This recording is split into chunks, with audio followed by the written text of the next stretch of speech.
Nous sommes au congrès de la FNAIM qui se tient en ce moment même au Carrousel du Louvre. J'accueille sur le plateau d'expression Christine Battendier. Bonjour Alexandra, merci de votre accueil. Merci d'avoir répondu présente à notre invitation. Vous êtes cofondatrice de Novaccess, qui est issue de la FNAIM Lab.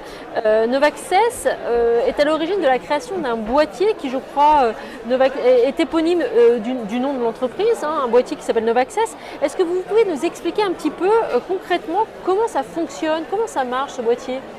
Alors en fait, le boîtier est un des éléments de la solution. Ce qu'il faut retenir, c'est que Novaccess permet de la gestion et la dématérialisation du contrôle d'accès. Ça veut dire qu'aujourd'hui, il y a une application qui existe pour n'importe quoi. Néanmoins, quand on regarde les bâtiments, eh bien, on est avec des badges, des télécommandes qui font que pour le nouveau usage, les services au bâtiment, on est bloqué. Et Novaccess va permettre, grâce à la dématérialisation, de pouvoir lever ce barrage tout en filtrant les accès et de permettre d'ouvrir le bâtiment à de nouveaux services. Ce que je veux dire par là, c'est qu'aujourd'hui, pour rentrer, on va vous donner un badge. Le gestionnaire, qui est le syndic ou le bailleur social, va prendre beaucoup de temps à vous remettre ce badge. Ce badge, vous allez pouvoir le copier. Donc ça veut dire que ça génère de l'insécurité dans le bâtiment. Ce badge, vous allez pouvoir le perdre.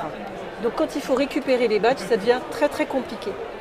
Avec la dématérialisation, donc certes il y a un boîtier dont vous parliez qui va être placé à côté de la porte hall, parking, local vélo, tout ce qui a besoin d'être géré. Et le gestionnaire va avoir une interface de gestion. Il va pouvoir distribuer, supprimer, planifier des accès en temps réel et à distance. Et nous, en tant qu'usagers d'un bâtiment, qu'on soit résident, salarié, étudiant pour un campus, on va recevoir un lien sur notre smartphone et avec notre smartphone, on va pouvoir ouvrir les portes auxquelles on a le droit. D'accord. C'est ça Novaccess. Novaccess, c'est une sorte de sécurité en fait, peut-être. Ce boîtier apporte une sorte de sécurité ou d'organisation peut-être qui correspond peut-être mieux à la façon dont on vit. C'est peut-être ça qu'il faut retenir. C'est ça l'utilité première ? L'utilité première, c'est une application qui permet de gérer à distance les accès, l'usager qui ouvre avec son smartphone. La conséquence, c'est que ça apporte une meilleure sécurité puisque ça n'est pas copiable, c'est sécurisé et crypté et que ça va pouvoir permettre d'apporter des nouveaux services. Alors quels nouveaux services ? Typiquement, ça va permettre à des livreurs de livrer quand on n'est pas là. Ça va permettre de partager, de mutualiser des espaces qui sont sous-occupés. Exemple, on a rencontré un syndic qui a récupéré un bâtiment et le promoteur dans ce bâtiment, dans cette résidence, a une chambre partagée.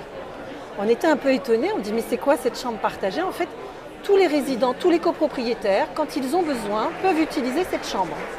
Sauf que comment donner les accès ? Comment faire que cette chambre reste un endroit qui puisse être vraiment partagé et qu'il n'y ait pas des copies, etc. Donc là, typiquement, on va pouvoir l'aider. Voilà. Aujourd'hui, les villes ont conscience que construire trop, ça nuit à l'environnement. Donc ils demandent aux promoteurs d'ouvrir les bâtiments pour pouvoir faire, peut-être vous avez entendu parler de la ville du quart d'heure. La ville du quart d'heure, ça veut dire que chacun d'entre nous aurait tout à un quart d'heure. Mais pour avoir tout à un quart d'heure, que ce soit les services, les écoles, le travail, il faut que les bâtiments qui existent s'ouvrent à l'extérieur. Mais pour s'ouvrir, il faut pouvoir garder la sécurité.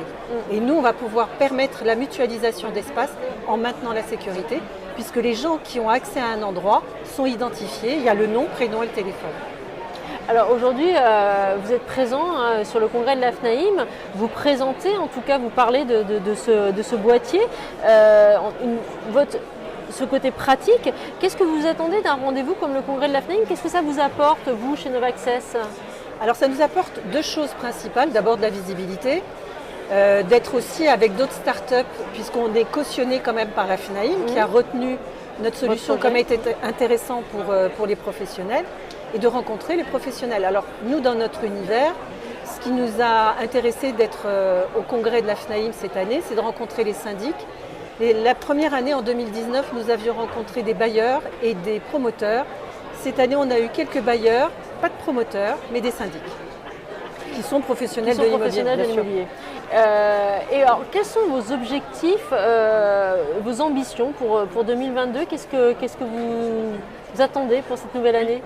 Pour la nouvelle année, alors on a déjà commencé On veut faire valider notre solution comme inclusive. Alors inclusive, ça veut dire que c'est une solution qui va répondre aux difficultés que rencontrent les personnes en situation de handicap, quel que soit le handicap, que ce soit sensoriel, physique ou cognitif, pour rentrer les bâtiments. On a déjà validé par exemple sur un groupe de personnes qui n'ont pas la vue, qui sont aveugles. Et au départ, nous un peu naïvement, on disait mais sur le digicode, le 5, il est identifié. La réponse est oui, le 5 est identifié. Mais la première touche, c'est un 1 ou c'est un 9 ? Et en fait, il n'y a pas de standardisation. Et on a vérifié, notre solution va leur permettre de rentrer dans le bâtiment si le bâtiment est équipé du boîtier. Merci Christine Battendier d'avoir répondu à toutes ces questions pour le journal Expression. Merci beaucoup, bonne continuation. Merci Alexandra, très bonne continuation, merci, au revoir.